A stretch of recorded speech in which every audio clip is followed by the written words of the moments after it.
ওনাকে তালাক না দিয়ে আমি নাসিরকে বিয়ে করেছি। তিনি তার হাজবেন্ডকে ডিভোর্স না দিয়ে ক্রিকেটার নাসির হোসেনকে বিয়ে করেন। ক্রিকেটার নাসির হোসেন ফের বিতর্কের কেন্দ্রবিন্দুতে। মাঠের পারফরমেন্সের বাইরে ব্যক্তিগত জীবন নিয়ে এই ক্রিকেটার বরাবরই সমালোচিত।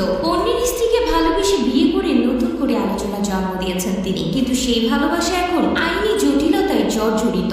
এখানে মোট 3 জন আসামি ছিল, ক্রিকেটার নাসির হোসেন, তামিমা সুলতানা। নাসির ও তামিমার এই সম্পর্ক নিয়ে জল কম ঘোলা হয়নি। সামাজিক মাধ্যমে তাদের নিয়ে হয়েছে বিস্তর আলোচনা সমালোচনা। নৈতিকতার প্রশ্ন উঠেছে বারবার। অনেকের মতে নাসির যেন সিনেমার কোনো চরিত্র, যার জীবন নাটকীয়তায় পরিপূর্ণ। তামিমা সুলতানা তামিকে ঘিরে বিতর্ক নতুন নয়, এর আগেও বহুবার তিনি সংবাদের শিরোনাম হয়েছে। বুধবার এই বিতর্কিত প্রেম ও বিয়ের নতুন মোড় নেয়। অন্যের স্ত্রীকে বিয়ে করার অভিযোগে দায়ের হওয়া মামলায় সাক্ষ্য গ্রহণ শেষ হয়েছে। আদালত আগামী 28 এপ্রিল নাসির ও তামিমা দুজনকে আত্মপক্ষ সমর্থনের সুযোগ দিয়েছেন। এখন দেখার বিষয় তারা নিজেদের সপক্ষে কি যুক্তি দেখান। মামলার তদন্তকারী সংস্থা পিবিআই দীর্ঘ 6-7 মাস তদন্ত করে অভিযোগের সত্যতা খুঁজে পেয়েছে। তাদের তদন্ত রিপোর্টে বলা হয়েছে, তামিমা সুলতানা জালিয়াতির মাধ্যমে ডিভোর্স পেপার তৈরি করে রাকিব হাসানকে ডিভোর্স না দিয়ে ক্রিকেটার নাসির হোসেনকে বিয়ে করেছেন। তামিমা সুলতানা কোনো ধরনের বৈধ কাগজ ব্যতীত এই রিপোর্টের ভিত্তিতেই আদালত মামলাটি আমলে নিয়েছেন এবং